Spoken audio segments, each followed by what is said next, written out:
방위비 5배를 내라. 미국이 칼을 빼들었습니다. 주한미군 철수까지 협박했죠. 하지만 한국은 협상 테이블에 나가지 않았습니다. 대신 꺼내든 카드에 펜타곤이 얼어붙었습니다. 3주 만에 미국 무기 시장 835억 달러가 한국으로 넘어갔고 동맹국들은 하나둘 등을 돌렸습니다. 그리고 워싱턴에 도착한 한국 국방부 관계자가 내민 A4 한 장, 그 안에 적힌 세 줄이 미국을 완전히 뒤집어 놓았습니다. 그 충격적인 전말을 지금 공개합니다. 시작하기 전 구독과 좋아요, 그리고 대한민국 파이팅 댓글로 한국을 응원해주세요. 펜타곤 지하 4층 전략상황실 복도에서 제 심장이 미친 듯이 뛰고 있었습니다. 벽시계가 오후 7시 54분을 가리키고 있었고 대통령 특별 성명까지 정확히 6분이 남아 있었으며 제 손에는 주한미군 단계적 재배치 이행 명령서 최종본이 들려 있었어요. 저는 마크 설리번이라고 합니다. 국방부 동아시아 태평양 부차관보로 17년째 이 자리를 지키고 있었고 한반도에 관한 한 펜타곤에서 제 의견을 무시할 수 있는 사람은 거의 없었습니다. 하지만 오늘만큼은 제 의견이 아니라 다른 사람의 의지가 모든 걸 끌고 가고 있었어요. 복도 끝에서 구두 소리가 빠르게 다가오고 있었습니다. 그 발소리만 들어도 누군지 알 수 있었어요. NSC 안보부 보좌관 리처드 모건이었습니다. 키 190에 어깨가 벽장만한 체구였고 복도를 걸을 때마다 주변 공기가 밀려나는 것 같은 사람이었죠. 그가 제 앞에 멈춰 서더니 갈색 가죽 서류철을 제 가슴팍에 밀어 넣으며 말했습니다. 설리번, 서명하십시오. 저는 서류철을 받아들며 물었어요. 이게 최종본입니까? 모건이 시계를 힐끗 보며 차갑게 대답했습니다. 방위비 신규 협정안입니다. 현행 13억 달러에서 65억 달러로 조정하는 내용이고 서명 즉시 발효됩니다. 6분 안에 처리하십시오. 저는 서류철을 열어 첫 페이지를 확인했습니다. 한미 방위비 분담 특별협정이라는 제목 아래 빽빽한 법률 용어들이 가득했고 페이지 수가 42장이었어요. 6분 안에 이걸 전부 검토하는 건 물리적으로 불가능했습니다. 저는 모건에게 조심스럽게 말했어요. 보좌관님, 42페이지를 6분 안에 검토할 수 없습니다. 최소 이틀은 필요합니다. 모건이 제 어깨를 움켜쥐더니 얼굴을 가까이 들이밀며 낮은 목소리로 말했습니다. 설리번, 지금 시간 끌 때가 아닙니다. 성명 나가기 전에 이게 처리돼야 해요. 서명 안 하면 자네 이름으로 된 인사 발령서가 내일 아침 책상 위에 올라갑니다. 그의 눈동자에는 협박이 아니라 확신이 담겨 있었습니다. 이 사람은 진심이었고 제가 거부하면 정말로 저를 잘라낼 사람이었어요. 저는 17년간 쌓아올린 커리어와 42페이지짜리 서류를 저울질해야 했고 시계는 계속 돌아가고 있었습니다. 저는 펜을 꺼내 서명란 위에 올려놓았습니다. 손끝이 미세하게 떨렸지만 펜을 내려놓으면 모든 게 끝이라는 걸 알고 있었어요. 잉크가 종이에 닿는 순간 모건이 서류철을 낚아채듯 가져가며 입꼬리를 올렸습니다. 잘했습니다.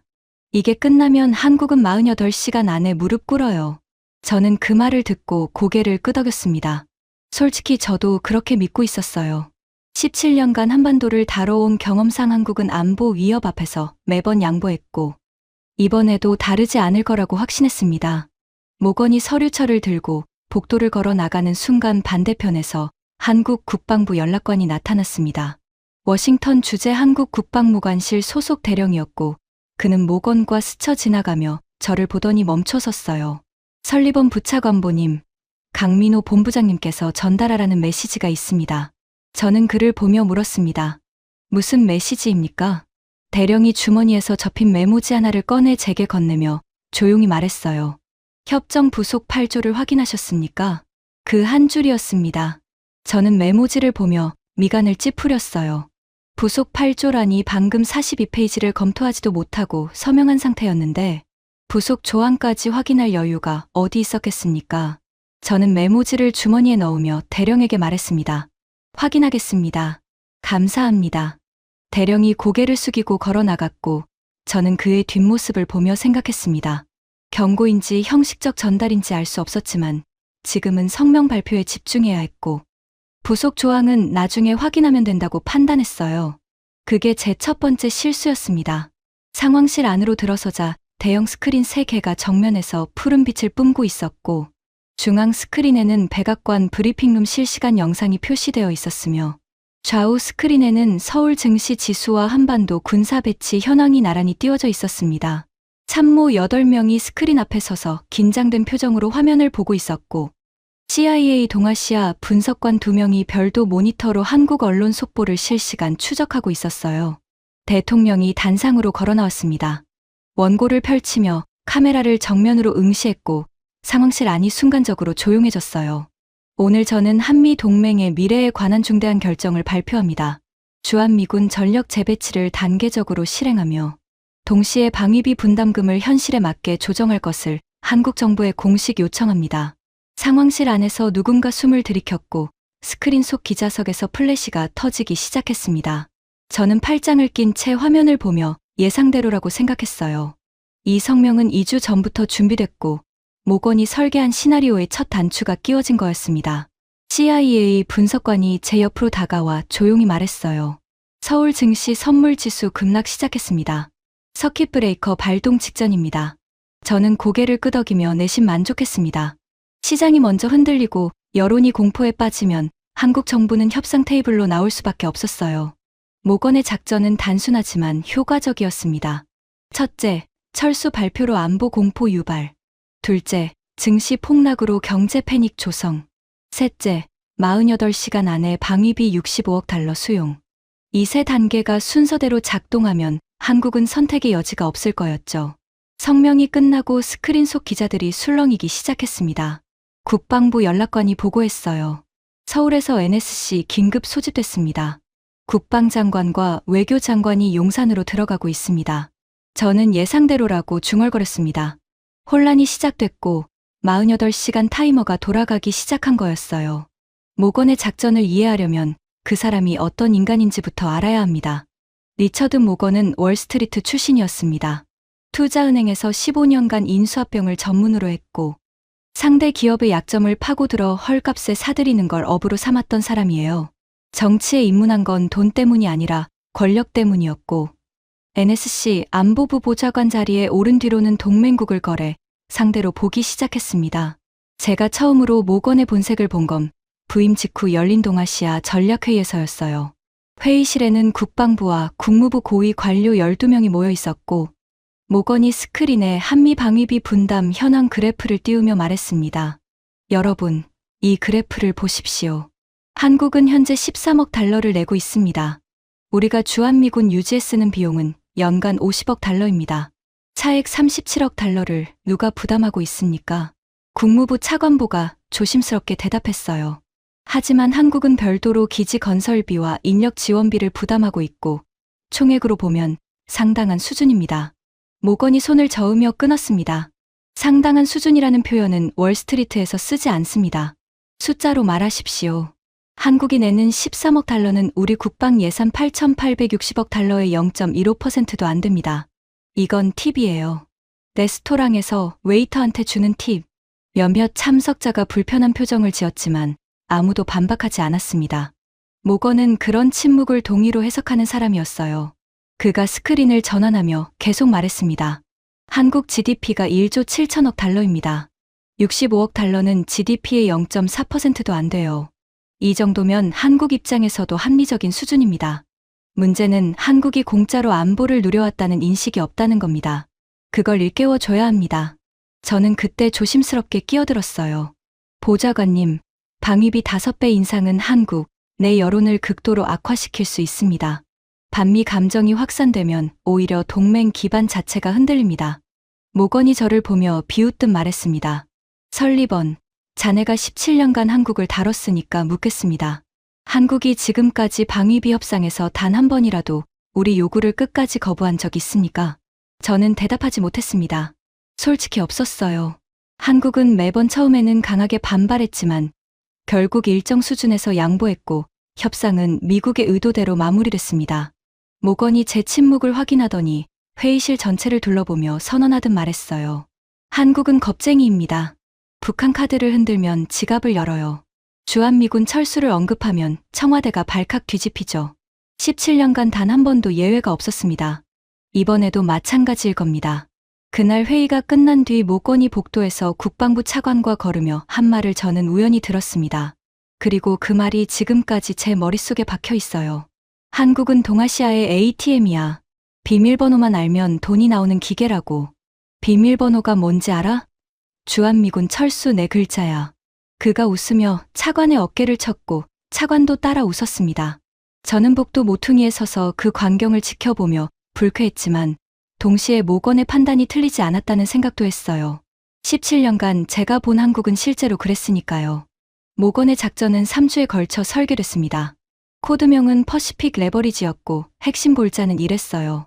1단계로 주한미군 단계적 철수를 공식 발표해서 한국 내 안보 공포를 극대화합니다. 2단계로 48시간 안에 방위비 65억 달러 수용을 요구합니다. 3단계로 한국이 수용하면 철수를 철회하고 승리를 선언합니다. 모건은 이 작전이 실패할 가능성을 단 3%로 잡았습니다. 나머지 97%는 성공 시나리오였고 그 97%의 근거는 명확했어요. 한국의 대북 억제력은 주한미군 28,500명에 절대적으로 의존하고 있었고 미군이 빠지면 북한과 중국을 동시에 상대해야 하는 상황이 됩니다. 어떤 정부도 그 리스크를 감수하지 않을 거였어요. 저도 그 분석에 동의했습니다. 한국 국방비가 연 480억 달러로 세계 9위 수준이었지만 독자적으로 한반도 전역을 방어하기에는 부족했고 특히 확장 억제력, 그러니까 해구사는 미국 없이는 불가능했어요. 모건의 계산은 틀리지 않았습니다. 적어도 그때까지는요.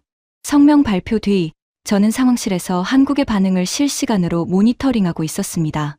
모건의 시나리오대로라면 지금쯤 서울이 아수라장이어야 했어요. 증시 폭락, 여론 공포, 정보 혼란, 그리고 48시간 안에 협상 테이블로 나오는 순서였습니다. 처음 20분은 예상대로 흘러갔어요. 서울 증시 선물지수가 급락했고 외신들이 일제히 속보를 쏟아냈으며 한국 포털 사이트 실시간 검색어 1위부터 10위까지 전부 주한미군 관련 단어로 도배됐습니다. CIA 분석관이 모니터를 보며 보고했어요. 서울 증시 코스피 선물 6.8% 하락했고 서킷 브레이커 1단계 발동됐습니다. 환율도 달러당 45원 급등했습니다. 저는 고개를 끄덕이며 만족했습니다. 공포가 시장을 잡아먹기 시작했고 이 속도면 내일 아침까지 한국 정부가 움직일 거였어요. 하지만 30분이 지나자 뭔가 이상했습니다. 스크린 우측 상단에 긴급 표시가 떴고 한국 공군 전투기 긴급 출격이라는 자막이 나타났어요. 참모 한 명이 즉시 해당 화면을 확대했고 보고가 이어졌습니다. 대구 기지에서 F-35A 12대 출격 확인됐고 동해 상공 전투촉에 임무 투입됐습니다. 동시에 광주 기지에서 KF-21 8대도 출격했습니다. 저는 그 보고를 듣고 미간을 찌푸렸습니다. 출격이라니 성명 발표 30분 만에 전투기 20대를 띄운 거였어요. 이건 긴급 대응이 아니었습니다. 긴급 대응이라면 기체 점검과 무장 장착에만 최소 2시간이 걸립니다. 30분 만에 이 규모를 띄우려면 사전에 대기 상태로 준비하고 있었어야 했어요. 저는 참모에게 물었습니다. 해군 움직임은? 참모가 다른 스크린을 확인하며 보고했어요. 동해와 서해 함대 동시 전개 확인됐습니다. 세종대왕함과 율곡이해함이 동해, 중부해역으로 이동 중이고 서해에서는 충무공이 순신함이 작전 해역 진입 완료했습니다. 잠수함 전대도 출항 확인됐습니다. 저는 화면을 보며 등에서 식은땀이 흐르기 시작했습니다. 공군 20대, 이지스함 3척, 잠수함 전대까지 동시 전개라니 이건 즉흥이 아니었어요. 계획된 움직임이었고 한국이 우리 성명 발표를 미리 알고 준비하고 있었을 가능성이 높았습니다. 저는 CIA 분석관에게 물었어요. 한국 언론 반응 어떻습니까? 분석관이 모니터를 가리키며 대답했습니다. 속보가 쏟아지고 있는데 논조가 이상합니다. 패닉이 아니라 대응 보도 위주입니다. 한국 국방부가 성명 발표 15분 만에 공식 브리핑을 시작했고 내용이 사전 준비된 것처럼 체계적입니다. 저는 그 말을 듣고 불안감이 커졌습니다. 15분 만에 공식 브리핑이라니 보통 정부 브리핑은 관계부처 협의를 거치느라 최소 몇 시간이 걸리는데 15분 만에 나왔다는 건 원고가 미리 준비돼 있었다는 뜻이었어요. 그때 스크린에 한국 국방부 브리핑 영상이 떴습니다. 대변인이 단상에 서서 침착한 목소리로 읽어내려가고 있었어요. 대한민국 군은 어떠한 안보 환경 변화에도 독자적 대응이 가능한 완전한 전투 준비 태세를 유지하고 있습니다. 현재 전 군의 방어태세 격상이 발령되었으며 모든 작전 계획이 정상적으로 가동 중입니다. 독자적 대응이 가능하다는 문구가 제 귀에 박혔습니다. 이건 단순한 안심용 멘트가 아니었어요. 미국 없이도 된다는 선언이었고 성명 발표 30분 만에 이런 말이 나왔다는 건 한국이 이 상황을 예측하고 있었다는 뜻이었습니다. 저는 참모에게 급히 지시했어요. 서울 증시 추이 계속 모니터링 하십시오. 참모가 화면을 확인하며 보고했습니다. 서킷 브레이커 해제 후 반등 시작했습니다. 낙폭이 줄어들고 있고 기관 매수세가 들어오고 있습니다. 저는 그 보고를 듣고 당황했습니다. 반등이라니 서킷 브레이커가 걸릴 정도로 폭락했는데 30분 만에 반등한다는 건 시장이 공포에 빠진 게 아니라 누군가 통제하고 있다는 뜻이었어요. 국민연금이나 정부 기관이 즉각 매수에 나선 거였고 이것도 사전 계획 없이는 불가능한 속도였습니다. 저는 주머니에서 아까 받은 메모지를 꺼내 다시 봤어요. 협정 부속 8조를 확인하셨습니까? 강민호라는 사람이 보낸 이 한 줄이 갑자기 다르게 느껴졌습니다. 경고가 아니라 예고였을 수도 있다는 생각이 스쳤어요. 하지만 저는 그 생각을 밀어냈습니다. 아직 48시간이 남아 있었고 초기 대응이 빨랐다고 해서 끝까지 버틸 수 있는 건 아니었어요. 한국 경제는 수출 의존형이었고 환율 불안이 지속되면 기업들이 먼저 무너질 거였습니다. 시간은 우리 편이라고 판단했어요. 그때 상황실 문이 열리며 모건이 들어왔습니다. 그의 표정에는 승리감이 가득했고 넥타이를 느슨하게 풀며 스크린을 둘러보더니 저에게 말했어요. 설리번, 서울 상황 어떻습니까? 저는 정직하게 보고했습니다. 증시는 초기 급락 후 반등 중이고 한국군이 즉각 전력 전개에 나섰습니다. 대응 속도가 예상보다 빠릅니다. 모건이 코웃음을 치며 대답했어요. 초기 반응이야 빠를 수 있죠. 문제는 지속 가능성입니다. 한국이 방위비 65억 달러를 거부하면 우리는 진짜로 빼면 되고 그러면 북한이 움직이기 시작합니다. 한국이 그 리스크를 감수할 수 있겠습니까? 저는 고개를 끄덕였습니다. 논리적으로 모건이 맞았어요. 북한의 핵기업 앞에서 주한미군은 한국의 생명보험이나 다름없었고 그걸 포기할 정부는 없을 거였습니다. 모건이 스크린 앞으로 걸어가며 참모들을 둘러보고 자신만만하게 선언했어요. 여러분, 3일입니다. 3일 안에 한국은 무릎 꿇고 65억 달러에 서명합니다. 내 커리어를 걸겠습니다. 참모들이 침묵했고 저도 아무 말 하지 않았습니다. 그 순간까지도 모건의 판단이 틀렸다는 증거는 없었어요. 17년간 한국을 봐왔고 매번 같은 패턴이었습니다. 초기 반발, 중기 협상, 최종 양보. 이번에도 같을 거라고 저는 진심으로 믿고 있었어요. 하지만 그날 밤 제 사무실로 돌아와 컴퓨터를 켜고 한국 관련 정보를 추적하기 시작했을 때 이상한 점 하나를 발견했습니다. 한국 국방부 홈페이지에 새 문서가 올라와 있었어요. 제목은 자주국방 비전 2030 실행 계획이었고 올라온 시간이 성명 발표 10분 전이었습니다. 저는 문서를 열어 내용을 확인했고 첫 페이지를 읽는 순간 심장이 쿵 내려앉았어요. 독자 방위체계 전환을 위한 긴급 예산 380억 달러 편성, 차기 전투기 KF-21, 추가 양산 120대, 한국형 미사일 방어체계 조기 배치, 원자력 추진 잠수함 개발 가속이라는 내용이 빼곡히 적혀 있었습니다. 380억 달러라니 이건 한국 연간 국방비의 80%에 해당하는 금액이었고 긴급 편성이라는 건 국회 동의까지 이미 마쳤다는 뜻이었어요. 우리가 성명을 발표하기 10분 전에 이미 올라와 있었다는 건 한국이 최소 몇 주 전부터 이 상황을 준비하고 있었다는 의미였습니다. 저는 모니터를 보며 한참 동안 움직이지 못했습니다. 등줄기를 타고 식은땀이 흘러내렸고 사무실 에어컨 바람이 갑자기 차갑게 느껴졌어요. 뭔가 잘못됐다는 느낌이 처음으로 들었지만 동시에 아직 초기 단계라고 스스로를 설득했습니다. 한국이 아무리 준비했어도 주한미군 없이 북한 핵을 막을 수는 없어요. 그게 우리의 최종 카드이고 이 카드는 절대로 무력화될 수 없다고 저는 확신하고 있었습니다. 제 인생에서 가장 큰 오판이었습니다. 저는 노트북을 닫고 의자에 기대앉아 천장을 바라봤어요. 시계가 자정을 넘기고 있었고 펜타곤 복도는 텅 비어 있었으며 형광등 불빛만 차갑게 빛나고 있었습니다. 내일이면 한국의 두 번째 반응이 나올 거였고 모건의 48시간 타이머는 이미 절반이 지나가고 있었어요. 저는 주머니에서 메모지를 다시 꺼내봤습니다. 협정 부속 8조를 확인하셨습니까? 그 한 줄이 눈앞에서 계속 맴돌았지만 저는 다시 접어서 주머니에 넣었어요. 내일 확인하면 된다고 생각했고 지금은 잠을 자야 했습니다. 하지만 잠은 오지 않았고 그 한 줄이 새벽까지 제 머릿속을 떠나지 않았습니다. 나중에 알게 됐지만 그 메모지를 그날 밤 바로 확인했더라면 모든 게 달라졌을 거였어요. 48시간 타이머가 0에 도달했을 때 무릎을 꿇은 건 한국이 아니었습니다. 성명 발표 3일째 아침이었습니다.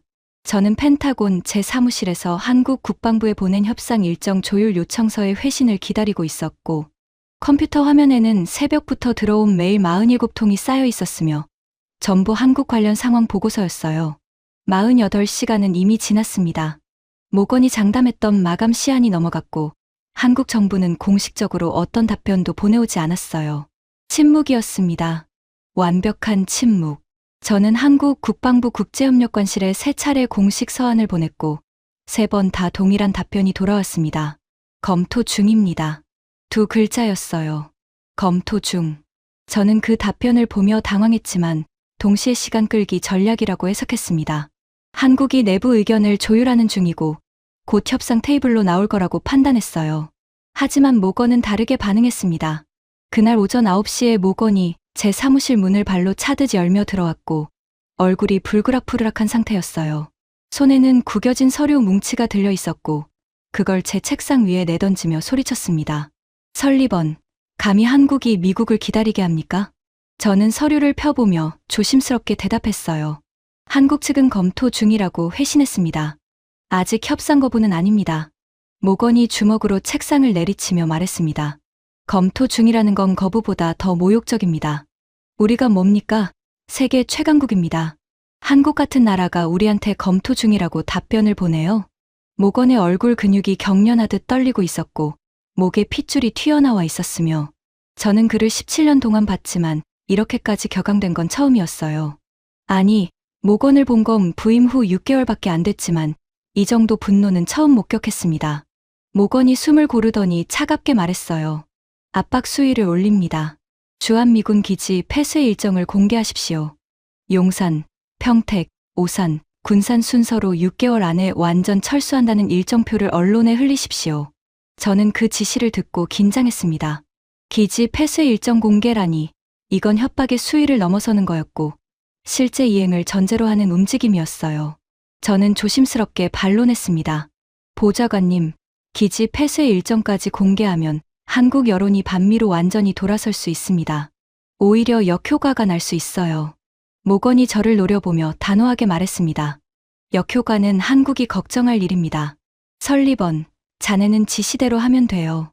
한국이 3일째 검토 중이라고 장난치는 동안 우리가 물러나 있으면 그때야말로 동맹 전체가 우리를 우습게 봅니다. 저는 더 이상 반박하지 않았습니다. 모건의 지시는 사실상 명령이었고 거부하면 제 자리가 날아갈 거였어요. 저는 기지 폐쇄 일정 초안을 작성하기 시작했고 그날 오후에 주요 언론사 기자 3명에게 비공식적으로 전달했습니다. 다음 날 아침 모든 주요 매체가 일제히 보도했어요. 주한미군 4대 기지 6개월 내 완전 폐쇄 검토라는 제목이 화면을 뒤덮었고 서울발 뉴스는 한국 정치권 발칵이라는 자막과 함께 쏟아졌습니다. 저는 이번에는 효과가 있을 거라고 기대했습니다.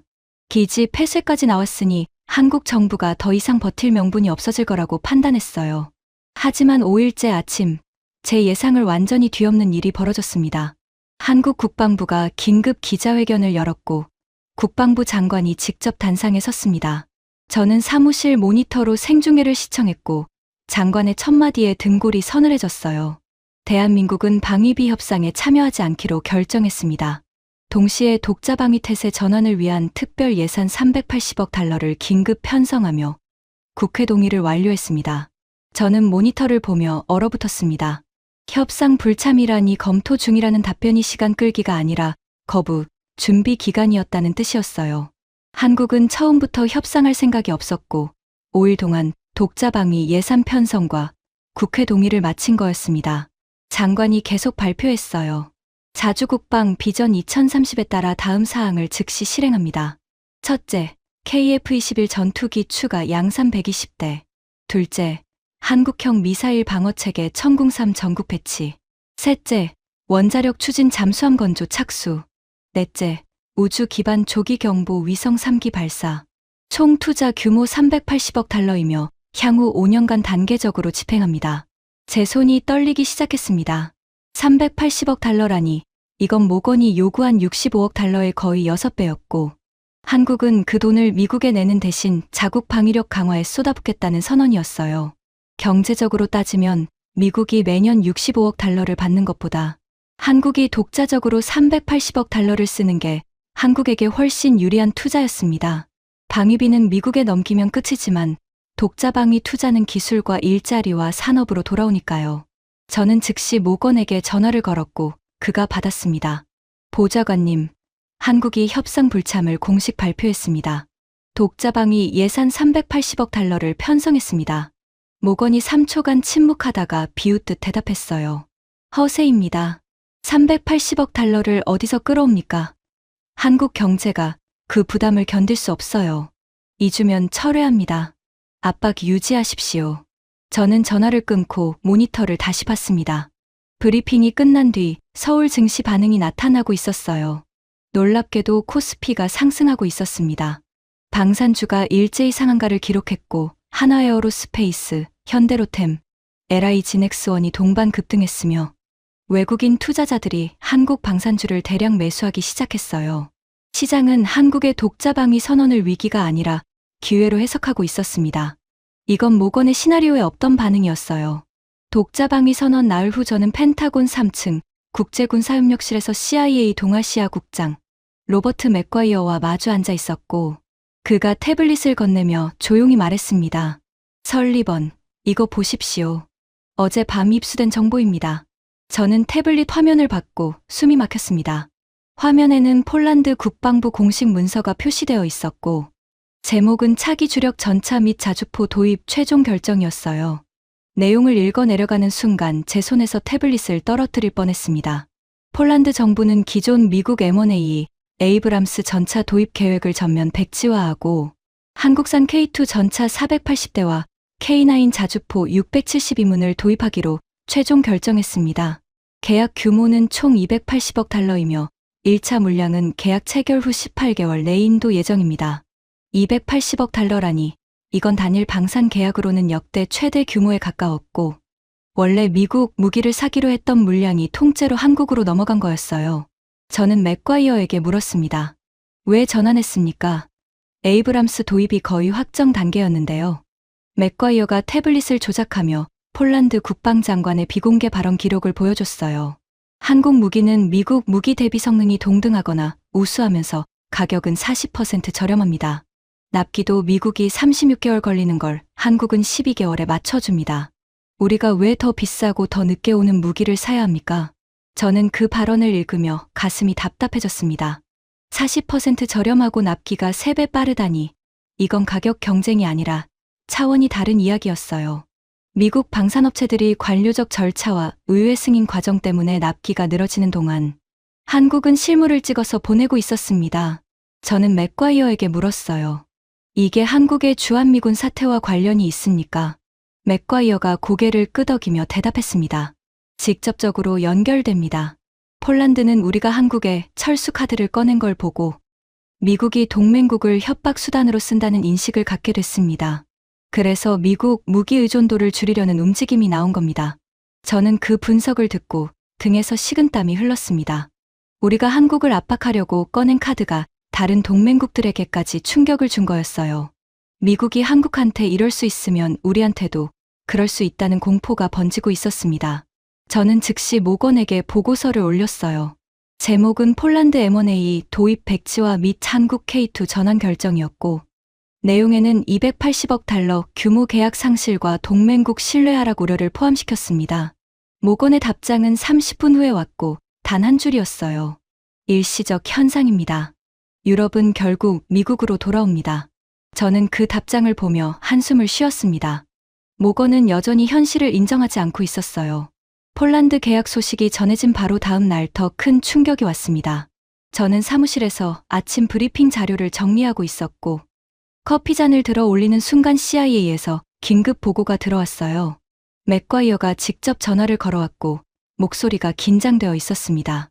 설리번, 사우디에서 큰 거 터졌습니다. 지금 즉시 확인하십시오. 저는 컴퓨터를 열어 보고서를 확인했고 커피잔을 내려놓는 것도 잊은 채 화면을 읽어 내려갔습니다. 사우디 국방부가 미국 패트리어트 PAC-3 추가 도입 계획을 전면 백지화했고 대신 한국산 천궁산 방공체계를 도입하기로 결정했다는 내용이었어요. 거기에 더해서 KF-21 전투기 공동개발 양해각서까지 체결했으며 계약 규모는 총 150억 달러였습니다. 150억 달러라니 사우디는 미국 방산업계의 최대 고객이었고 패트리어트는 미국의 핵심 수출 무기였어요. 그 사우디가 미국을 버리고 한국을 선택한 거였습니다. 저는 보고서를 더 읽어 내려갔고 충격은 거기서 끝나지 않았어요. UAE가 한국산 차륜형 장갑차 2,400대 도입 계약을 체결했고 규모는 85억 달러였습니다. 호주가 차기 호위함 설계를 한국현대중공업 기반으로 확정했고 잠수함 기술 협력까지 포함해서 총 120억 달러 규모였어요. 노르웨이가 K2 전차 도입 검토를 공식 발표했고 루마니아와 그리스도 한국 방산 협력 논의를 시작했다는 정보까지 추가로 들어왔습니다. 저는 계산기를 꺼내 숫자를 더했습니다. 폴란드 280억, 사우디 150억, UAE 85억, 호주 120억, 합계 635억 달러였어요. 보름도 안 되는 기간에 한국이 확보한 방산 수출 계약이 635억 달러를 넘어서고 있었고 이 중 상당 부분이 원래 미국 무기를 사려던 물량이 전환된 거였습니다. 저는 종합 보고서를 작성하기 시작했어요. 제목을 한국 방산 수출 급증 및 미국 무기 시장 점유율 감소 분석으로 입력했고 핵심 문장을 적었습니다. 한국 방산 수출이 연간 기준 250억 달러를 돌파하며 세계 4위에 진입했고 미국 무기 수출은 전년 대비 18% 감소했습니다. 보고서를 완성하고 모건에게 전송했습니다. 이번에는 답장이 즉시 왔고 모건의 반응은 제가 예상한 그대로였어요. 보고서를 들고 즉시 제 사무실로 오십시오. 저는 보고서 출력본을 들고 NSC 사무실로 향했습니다. 모건의 방 앞에 도착하자 안에서 뭔가 부딪히는 소리가 들렸고 문을 열자 모건이 책상 위 서류를 바닥에 쓸어 던지고 있었어요. 바닥에 종이가 흩어져 있었고 모건의 얼굴은 벌겋게 달아올라 있었습니다. 모건이 저를 보며 제 손에 든 보고서를 가리키며 소리쳤어요. 이딴 패배주의 보고서 다시는 올리지 마십시오. 저는 보고서를 책상 위에 조용히 내려놓으며 대답했습니다. 사실에 기반한 분석입니다. 폴란드, 사우디, UAE, 호주 전부 확인된 계약입니다. 모건이 보고서를 집어들더니 반으로 찢으며 말했어요. 사실이 중요한 게 아닙니다. 방향이 중요합니다. 지금 우리가 약해 보이면 끝이에요. 한국이 방산 수출을 늘렸다고? 그러면 우리도 제재로 막으면 됩니다. 한국산 무기에 미국 부품이 얼마나 들어가는지 알아요? 엔진, 레이더, 항전 장비 전부 우리 기술이에요. 수출 승인 안 내주면 한국은 비행기도 못 팝니다. 저는 그 말을 듣고 논리적으로 일리가 있다고 생각했습니다. 실제로 KF-21에는 미국산 엔진 GF414가 탑재되어 있었고 일부 레이더 부품도 미국 기술에 의존하고 있었어요. 수출 승인을 차단하면 한국 방산 수출에 타격을 줄 수 있었습니다. 하지만 동시에 불안했어요. 우리가 카드를 꺼낼 때마다 상황이 더 나빠지고 있었고 한국은 매번 예상을 뛰어넘는 대응을 보여주고 있었습니다. 모건이 숨을 고르더니 단호하게 지시했어요. 한국산 무기 수출에 대한 미국 부품 공급 제한 검토를 즉시 시작하십시오. 그리고 동맹국들에게 한국 무기 도입을 재고하라는 외교 채널을 가동하십시오. 저는 고개를 끄덕이며 사무실을 나왔습니다. 복도를 걸으며 생각했어요. 모건의 지시대로라면 한국 방산 수출을 기술적으로 차단할 수 있었지만 그 과정에서 동맹국들의 반감을 더 키울 위험도 있었습니다. 부품 공급 제한 검토를 시작한 다음 날 저는 법무실로 호출됐습니다. 국방부 수석 법무관 캐서린 로이드가 회의실에서 기다리고 있었고 그녀의 앞에는 두꺼운 서류철이 펼쳐져 있었어요. 제가 6분 만에 서명했던 바로 그 방위비 협정문이었습니다. 로이드가 저를 앉히더니 리모컨을 눌러 스크린에 특정 페이지를 확대하며 말했어요. 설리번 부차관보님, 부속 8조를 확인하셨습니까? 그 순간 심장이 얼어붙었습니다. 강민호가 보낸 메모지의 그 한 줄이 머릿속에서 번개처럼 번쩍였어요. 부속 8조. 제가 확인하지 않았던 바로 그 조항이었습니다. 로이드가 조항을 읽기 시작했어요. 주둔군의 철수 또는 재배치가 실행될 경우 주둔지 내 모든 군사 인프라, 고정, 자산 및 이전 불가 장비는 주둔국 정부에 무상 귀속된다. 본 조항은 협정 발효와 동시에 적용되며 어떠한 경우에도 소급 철회할 수 없다. 저는 그 문장을 듣는 순간 등에서 식은땀이 폭포처럼 쏟아졌습니다. 무상 귀속이라니 주한미군이 철수하면 기지 안에 있는 모든 인프라와 장비를 한국에 공짜로 넘겨야 한다는 뜻이었어요. 저는 로이드에게 급히 물었습니다. 자산 가치가 얼마나 됩니까? 로이드가 서류를 넘기며 대답했어요. 용산, 평택, 오산, 군산 4개 기지의 고정 자산과 인프라를 합산하면 약 120억 달러입니다. 여기에 이전 불가 장비, 통신시설, 방공 레이더, 활주로 등을 포함하면 150억 달러까지 올라갑니다. 150억 달러라니 우리가 방위비 65억 달러를 받으려고 철수를 협박했는데 실제로 철수하면 오히려 150억 달러를 한국에 넘겨야 하는 구조였어요. 받으려던 돈의 2배가 넘는 자산을 공짜로 주게 되는 거였습니다. 저는 로이드에게 떨리는 목소리로 물었어요. 이 조항을 회피할 방법이 있습니까? 로이드가 고개를 저으며 단호하게 대답했습니다. 없습니다.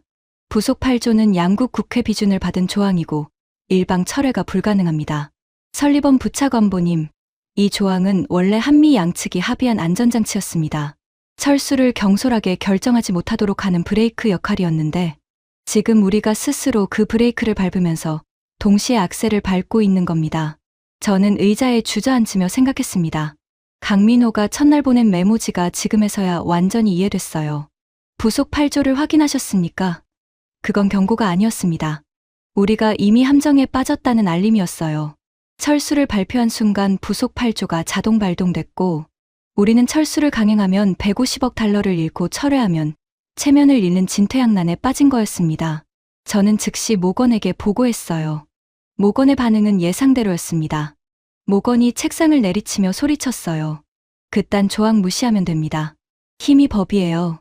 우리가 세계 최강국인데 종이 쪼가리 하나에 묶일 이유가 없습니다. 로이드가 화상으로 연결되어 차분하게 반박했어요. 보좌관님, 이건 양국 국회가 비준한 조약입니다.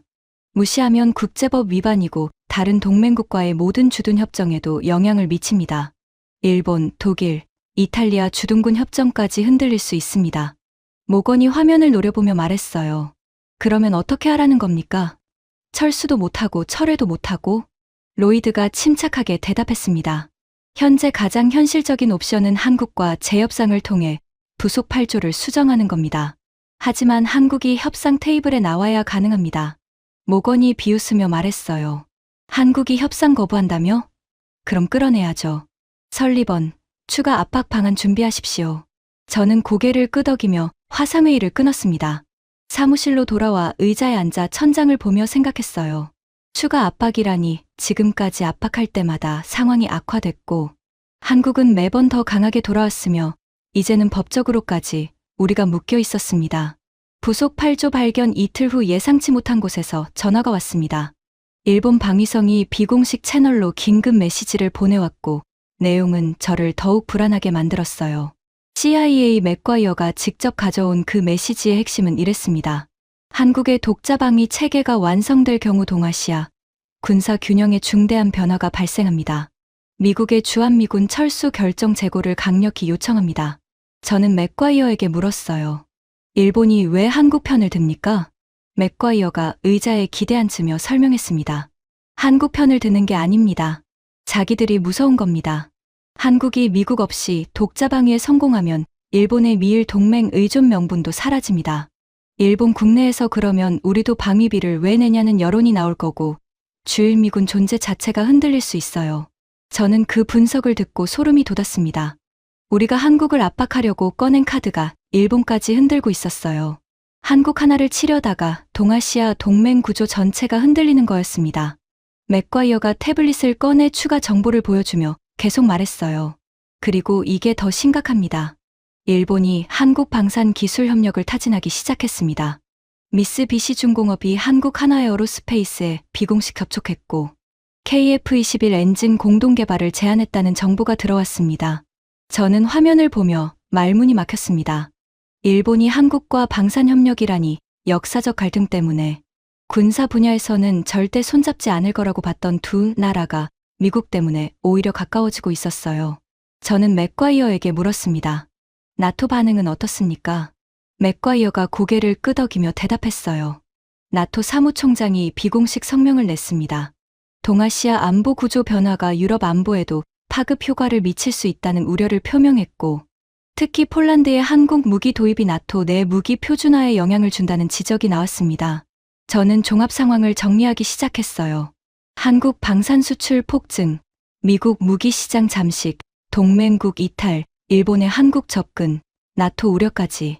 모건의 퍼시픽 레버리지 작전이 만든 연쇄 반응이 전 세계로 확산되고 있었고, 통제 범위를 완전히 벗어나고 있었습니다. 저는 보고서를 작성해 국방장관실에 직접 보고를 올렸어요. 제목은 퍼시픽 레버리지 작전 부작용 및 전략 재검토 필요성이었고, 핵심 내용은 즉각적인 전략 수정 없이는 미국 방산산업과 동맹, 구조의 회복, 불가능한 손상이 발생할 수 있다는 경고였습니다. 국방장관실 답변은 하루 뒤에 왔고, 내용은 짧았어요. NSC 보좌관과 협의 후 결정하겠습니다. 사실상 모건에게 공을 넘긴 거였고, 저는 그 답변을 보며 절망했습니다. 모건은 여전히 작전을 밀어붙이고 있었고, 장관실도 모건의 눈치를 보고 있었어요. 그날 밤 저는 사무실에서 야근하며 한국 관련 데이터를 추적하고 있었습니다.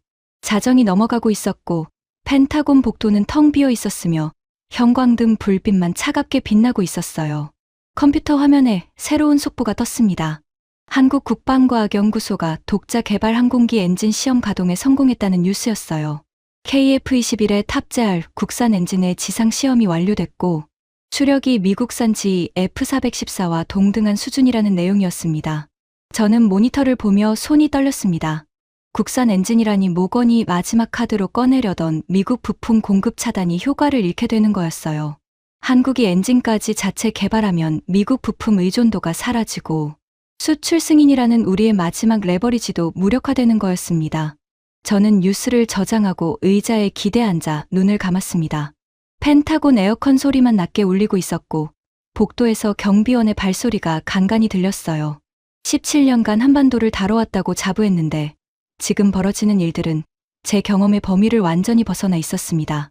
한국은 우리가 예상했던 것처럼 겁에 질려 무릎 꿇는 대신 독자 방위를 선언했고, 방산 수출을 폭발적으로 늘렸으며 미국 부품 의존도까지 끊어내고 있었어요. 우리가 압박할수록 한국은 더 빠르게 독립하고 있었고, 그 과정에서 우리 동맹국들이 하나둘 한국 쪽으로 기울고 있었습니다. 저는 모건에게 마지막으로 한 번 더 전략 수정을 건의해야겠다고 결심했어요. 하지만 동시에 그가 받아들이지 않을 거라는 것도 알고 있었습니다. 모건은 자신이 틀렸다는 걸 인정하는 사람이 아니었고, 끝까지 밀어붙이는 게 그의 방식이었어요. 다음 날 아침 저는 모건의 사무실로 찾아갔습니다. 문을 노크하고 들어서자 모건이 전화통을 붙잡고 누군가와 격앙된 목소리로 대화하고 있었어요. 저는 문 앞에서 기다렸고, 모건이 전화를 끊더니 저를 보며 지친 표정으로 말했습니다. 로키드 마틴 CEO가 방금 전화했습니다. 폴란드 계약을 빼앗겨서 이사회가 날리고 의회에 로비를 시작했답니다. 저는 그 말을 듣고 상황이 모건에게도 압박으로 돌아오고 있다는 걸 느꼈어요. 방산업체들이 움직이기 시작하면 의회가 움직이고, 의회가 움직이면 백악관이 흔들립니다. 저는 조심스럽게 말했어요. 보좌관님, 전략을 재검토해야 합니다. 현재 진행 방향은 우리 방산산업에 직접적인 타격을 주고 있고, 동맹, 구조도 흔들리고 있습니다. 모건이 저를 노려보며 차갑게 물었어요. 설리번, 자네는 어느 편입니까? 저는 그 질문을 듣고 불쾌했지만 참으며 대답했습니다. 미국 편입니다. 그래서 말씀드리는 겁니다. 모건이 자리에서 일어나 창문 앞으로 걸어가며 등을 보이며 말했어요. 설리번, 한 가지만 기억하십시오. 미국이 물러서면 세계 질서가 무너집니다. 한국 하나한테 밀리면 중국이 보고 있고, 러시아가 보고 있고, 이란이 보고 있어요. 여기서 꺾이면 모든 게 끝입니다. 저는 그 말을 듣고 논리적으로는 이해했지만, 동시에 현실이 이미 그 논리를 넘어서고 있다는 것도 알고 있었어요. 모건은 자존심과 체면의 문제로 접근하고 있었지만, 실제로 벌어지고 있는 건 산업과 동맹의 구조적 재편이었습니다. 모건이 돌아서며 마지막으로 지시했어요. 강민호를 워싱턴으로 부르십시오. 재협상합니다. 우리 조건으로. 저는 고개를 끄덕이며 사무실을 나왔습니다. 복도를 걸으며 생각했어요.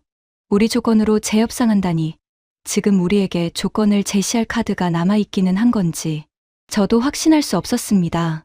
한국 국방부에 공식 서한을 보내 강민호 본부장과의 협의를 요청했습니다. 답변은 이틀 뒤에 왔고 내용은 짧았어요. 강민호 본부장이 워싱턴을 방문합니다. 일정은 추후 통보하겠습니다. 추후 통보라니 우리가 요청한 협의인데 일정을 한국이 정하겠다는 거였어요. 모건이 이 답변을 보면 또 폭발하겠지만 저는 이미 그런 반응에 무감해져 있었습니다. 강민호가 워싱턴에 온다는 건 분명한 사실이었고 문제는 그가 무엇을 들고 올 것인가였어요. 협상을 하러 오는 건지 통보를 하러 오는 건지. 지난 3주간 한국의 행동 패턴을 봤을 때 협상일 가능성은 낮았고 저는 그 사실을 알면서도 모건에게 말하지 못했습니다. 강민호의 워싱턴 방문 전날 밤 저는 사무실에서 마지막 점검을 하고 있었어요. 책상 위에는 한국 관련 보고서가 산더미처럼 쌓여 있었고 모두 한국 방산 수출 증가, 동맹국 이탈, 미국 시장 감소라는 동일한 결론을 담고 있었습니다.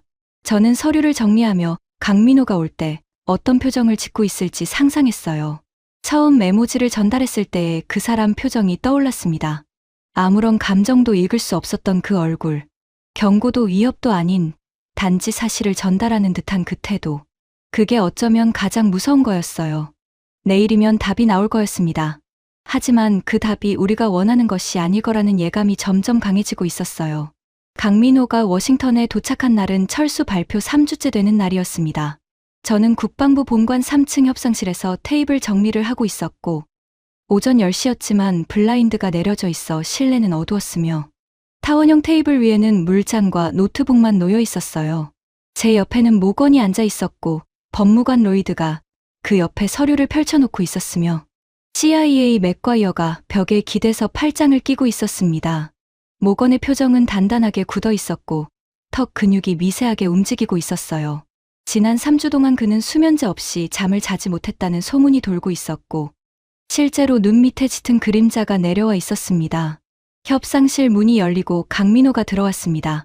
검은색 양복에 넥타이 하나 없는 차림이었고 손에는 얇은 서류 가방 하나만 들고 있었어요. 수행원은 없었습니다. 혼자였어요. 저는 그 모습을 보고 당황했습니다. 이런 규모의 협상에 수행원 없이 혼자 오는 건 두 가지 의미밖에 없었어요. 협상할 내용이 없거나 이미 모든 게 결정되어 있거나. 강민호가 테이블 건너편에 앉으며 서류 가방을 열었습니다. 안에서 A4 용지 한 장을 꺼내 테이블 중앙에 조용히 밀어놓았어요.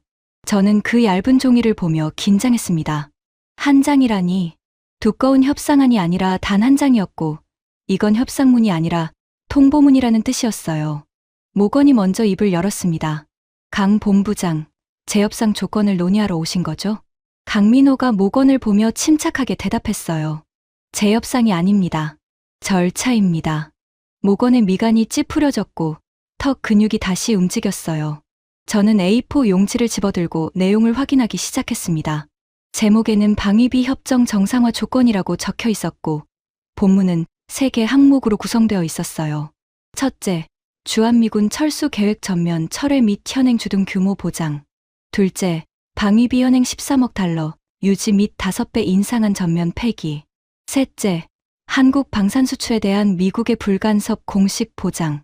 저는 3가지 조건을 읽으며 손이 떨렸습니다. 전면 철회, 현행 유지, 불간섭 보장이라니. 이건 우리가 요구했던 것과 정반대였어요. 방위비를 올리려던 우리가 오히려 현행 유지를 보장해야 하고 철수를 협박했던 우리가 주둔을 보장해야 하며 방산 수출을 견제하려던 우리가 불간섭을 약속해야 하는 구조였습니다. 모건이 A4 용지를 낚아채듯 가져가 읽더니 비웃으며 테이블에 내던졌어요.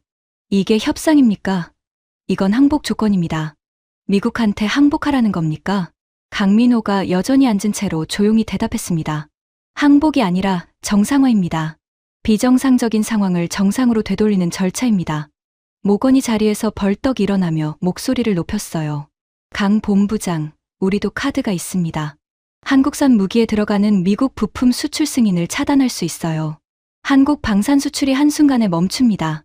강민호가 서류 가방에서 또 다른 문서를 꺼내 테이블에 놓으며 조용히 말했어요. 이미 대비했습니다. 저는 그 문서를 보며 확인했습니다. 한국국방과학연구소의 독자 엔진 개발 완료 보고서, 레이더 시스템, 국산화 일정, 항전장비 대체 공급망 확보 현황이 빼곡히 적혀 있었어요. 미국 부품 의존도가 18개월 내에 5% 이하로 떨어질 것이라는 분석이 포함되어 있었고, 저는 그 숫자를 보며 숨이 막혔습니다. 모건이 문서를 힐끗 보더니 다른 카드를 꺼냈어요. 동맹국들한테 한국 무기 안 사도록 압박하겠습니다. 폴란드, 사우디, 호주 전부 뒤집을 수 있습니다. 강민호가 태블릿을 꺼내 화면을 켜며 테이블 중앙에 놓았어요. 이미 확인해 보셨을 겁니다. 화면에는 최근 3주간 한국이 체결한 방산 계약 현황이 표시되어 있었고, 총액이 635억 달러를 넘어서고 있었어요. 그리고 맨 아래에 한 줄이 추가되어 있었습니다. 인도 차기 전투기 사업 KF-21 우선 협상 대상 선정, 예상 규모 200억 달러. 저는 그 숫자를 보고 의자에서 미끄러지듯 주저앉았습니다. 인도까지라니 합산하면 835억 달러였어요. 미국이 연간 무기를 수출하는 총액이 약 2,380억 달러인데, 그중 835억 달러어치 시장을 한국이 3주 만에 가져간 거였습니다. 강민호가 태블릿을 가리키며 덧붙였어요. 동맹국들에 압박하시겠다고 했는데 이미 비공식 타진하셨죠. 결과가 어땠습니까? 모건이 입을 다물었습니다. 저는 그 반응을 보고 이해했어요. 실제로 모건이 폴란드와 사우디에 비공식으로 한국 무기 도입 재고를 요청했지만 두 나라 모두 거절했다는 보고를 저도 받았습니다. 폴란드는 자국 안보는 자국이 결정한다고 했고, 사우디는 아예 답변을 보내오지 않았어요. 모건이 주먹을 쥐며 말했어요. 시간을 주십시오. 내부 검토 후 답변하겠습니다. 강민호가 고개를 저으며 대답했습니다. 72시간 드리겠습니다. 모건이 테이블을 손바닥으로 치며 소리쳤어요. 72시간은 너무 짧습니다. 강민호가 침착하게 말했어요. 부속 8조에 의거한 절차 규정입니다. 철수가 진행 중인 상황에서 기지 자산 귀속 절차가 곧 시작되기 때문에 그 전에 결정하셔야 합니다. 부속 8조라는 말이 나오자 모건의 얼굴이 붉어졌어요. 로이드가 조심스럽게 끼어들며 말했습니다. 보좌관님, 부속 8조는 유효합니다. 72시간 후 답변이 없으면 기지 자산 귀속 절차가 자동 개시됩니다. 모건이 로이드를 노려보며 말했어요. 법적으로 막을 방법 없습니까? 로이드가 고개를 저으며 대답했습니다. 양국 국회 비준 조항이라 일방 차단 불가능합니다. 강민호가 자리에서 일어나며 서류 가방을 닫았어요. 그리고 테이블 위에 A4 용지를 가리키며 마지막으로 말했습니다. 3가지 조건 수용 여부만 답변해 주십시오. 모건이 급히 말했어요. 잠깐요. 부분 수용은 가능합니까? 예를 들어 철수 철회는 하되 방위비는 일부 조정하는 방식으로. 강민호가 문 앞에서 멈춰 서더니 돌아보며 조용히 대답했어요. 3가지 모두 필수 조건이고 부분 수용은 불가능합니다. 모건이 자리에서 일어나며 소리쳤어요. 강 본부장, 이건 동맹국이 할 짓이 아닙니다. 강민호가 모건을 정면으로 바라보며 말했어요. 그의 목소리는 한 톤도 올라가지 않았지만 회의실 전체가 조용해졌습니다. 동맹은 위협의 도구가 아닙니다. 그 한마디가 회의실 공기를 얼려버렸어요. 모건이 입을 벌렸다 다물었고 로이드가 고개를 숙였으며 맥과이어가 팔짱을 풀고 자세를 고쳤습니다. 저는 그 문장을 들으며 가슴이 뜨거워지는 걸 느꼈어요. 17년간 한반도를 다뤄오면서 한 번도 들어보지 못한 말이었고, 동시에 한 번쯤은 누군가 해야 했던 말이었습니다. 강민호가 문을 열고 나갔습니다. 발소리가 복도를 따라 멀어지고 문이 닫혔어요. 테이블 위에는 A4 한 장만 남아 있었고 3가지 조건이 형광등, 불빛 아래 선명하게 빛나고 있었습니다. 모건이 주먹으로 테이블을 내리치며 소리쳤어요. 이게 협상입니까? 이건 일방적 통보입니다. 로이드가 조심스럽게 대답했어요. 법적으로는 절차에 부합합니다. 모건이 로이드를 노려보다가 저를 보며 지시했어요. 설리번, 대응 방안 마련하십시오. 전면 제재도 포함해서. 저는 고개를 끄덕이며 회의실을 나왔습니다. 복도를 걸으며 생각했어요. 전면 제재라니 지금까지 모든 압박이 역효과를 냈는데 추가 제재가 효과를 낼 리 없었고 오히려 남은 동맹국마저 밀어내는 결과를 가져올 게 분명했어요. 72시간 타이머가 시작됐습니다. 그 72시간 동안 모건은 모든 방법을 동원했어요. 의회 로비, 동맹국 압박, 국방부 내부 결집, 하지만 결과는 전부 같았습니다. 로키드 마틴과 레이시온이 의회에 긴급 로비를 걸었고 내용은 모건의 예상과 정반대였어요. 방산업체들은 한국과의 관계를 악화시키지 말라고 요구했습니다. 한국이 미국 부품을 안 쓰기 시작하면 오히려 미국 방산업체 매출이 추가 하락한다는 논리였어요. 의회 군사위원회에서 긴급 청문회가 열렸고 모건이 설계한 퍼시픽 레버리지 작전이 공개적으로 도마에 올랐습니다. 야당 의원이 모건을 정면으로 비판했어요. 방위비 65억 달러를 받으려다가 방산 수출 835억 달러를 잃었습니다. 이건 전략이 아니라 자해 행위입니다. 모건은 청문회에서 변명을 시도했지만 숫자 앞에서 논리가 무너졌고 위원장이 작전 재검토를 공식 권고했어요. 72시간의 마지막 날 아침, 모건이 제 사무실로 찾아왔습니다. 처음으로 노크를 하고 들어왔어요. 그의 얼굴은 창백했고 눈 밑이 시커멓게 내려앉아 있었으며 넥타이가 비뚤어져 있었습니다. 모건이 제 앞에 앉더니 한참 동안 아무 말 하지 않았어요. 사무실 벽시계 소리만 째깍째깍 울리고 있었고 저는 그를 보며 기다렸습니다. 모건이 결국 입을 열었어요. 설리번, 조건 수용 건의서를 작성하십시오. 저는 그 말을 듣고 멈칫했습니다. 모건이 패배를 인정하는 건 처음 봤고 그 입에서 수용이라는 단어가 나올 줄은 정말 몰랐어요. 저는 조심스럽게 물었습니다. 3가지 전부 수용합니까? 모건이 눈을 감으며 고개를 끄덕였어요. 그리고 한마디 덧붙였습니다. 전면 제재 카드를 마지막에 한번 꺼내봅시다.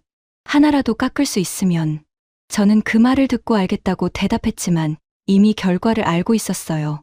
동맹국 중 제재에 동조할 나라는 없었고 한국은 이미 미국 의존도를 끊어내고 있었으며 우리가 꺼낼 수 있는 카드는 전부 소진된 상태였습니다. 그날 오후 저는 강민호에게 공식 서한을 보냈어요.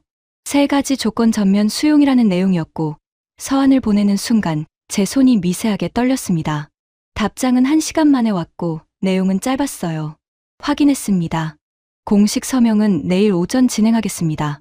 그렇게 끝났습니다. 다음 날 서명식은 조용히 진행됐어요. 언론 공개 없이 국방부 회의실에서 양측 실무진만 참석한 비공개 행사였고 저는 미국 측 서명란에 이름을 적으며 3주 전 이 펜으로 방위비 협정에 서명했던 순간을 떠올렸습니다. 그때도 6분이라는 시간에 쫓겨서 서명했고 지금도 72시간이라는 시한에 밀려서 서명하고 있었어요. 차이가 있다면 그때는 한국을 압박하는 서류였고 지금은 한국의 조건을 수용하는 서류라는 거였습니다. 강민호가 서명을 마치고 자리에서 일어났어요.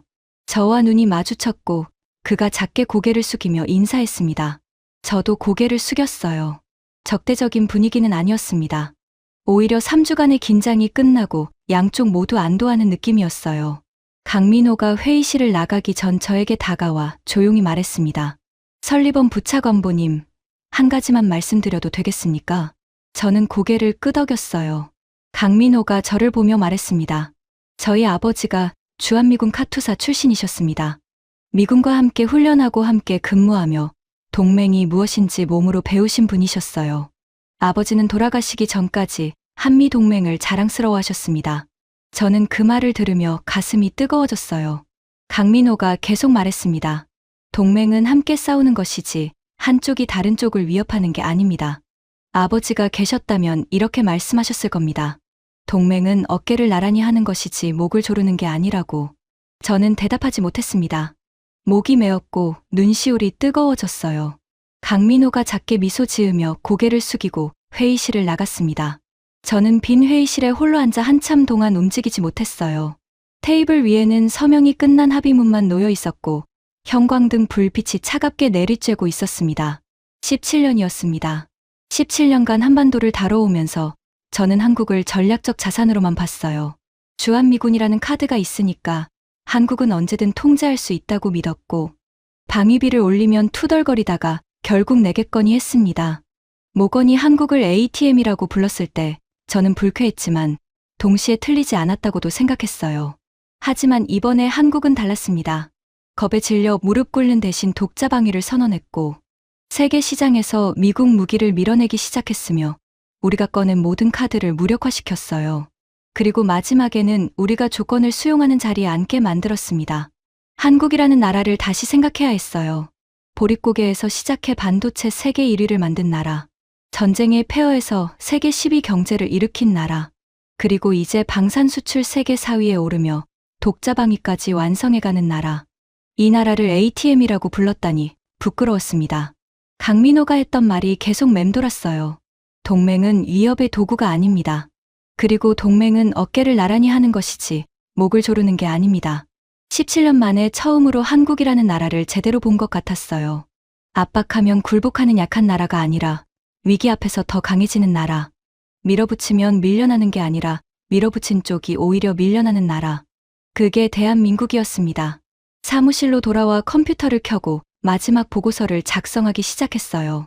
제목은 한미 동맹 재평가 및 향후 전략 재원이었고 첫 문장을 이렇게 적었습니다. 한국은 더 이상 보호해야 할 동맹이 아니라 대등하게 협력해야 할 파트너입니다. 창밖으로 워싱턴 하늘이 보였고 늦은 오후 햇살이 비스듬히 들어오고 있었어요. 3주 전 이 자리에서 모건의 서류에 서명하며 한국은 3일이면 꺾인다고 믿었던 제가 지금은 한국에게 배워야 할 것이 있다는 보고서를 쓰고 있었습니다. 어떤 나라를 판단할 때 그 나라가 강할 때가 아니라 위기에 처했을 때를 봐야 합니다. 한국은 위기 앞에서 무너지지 않았어요. 오히려 위기를 기회로 바꿨고 3주 만에 세계 방산 지도를 다시 그렸습니다. 지금까지 펜타곤 17년 전략가가 직접 겪은 충격적인 이야기였습니다.